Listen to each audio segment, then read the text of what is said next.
Hello all of you, welcome to our new video on Microsoft Excel. Today we are going to see a new type of chart which is known as 2D bar chart in Excel. So let's open Microsoft Excel. It is the new version of Excel. Open a new worksheet.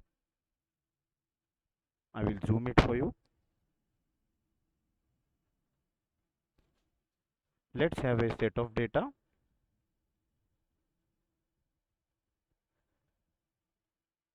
Suppose student, we have marks. So A, B, C, D and E. So let's suppose student A has 40 marks, student B has 75, student C has 35, student D has 50 and student E has 90 marks. So first, when you have to plot a chart or a graph, select the data, go in Insert tab, click on Charts, and here you will see a 2D bar chart. Click on that 2D bar chart and just resize your graph and just adjust it.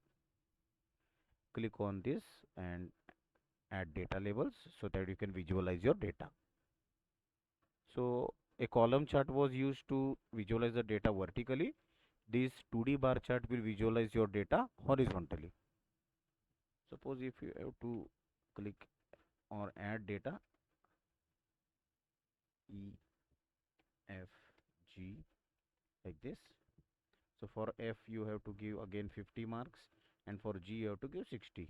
But it is not reflected in the graph because when you click the graph it will give us that this much data only was initially selected. So you can just extend this selection so that the data is added here FG like this. Suppose I have to change this C marks from 35 to 55. So observe the C bar. See, it is changing live. It is a live representation of this particular data. From 75, suppose I have to select 100. So you can easily select 100 and see like this it goes. So in this way you can visualize your data and make use of a 2D bar chart in Microsoft Excel. Thank you all of you.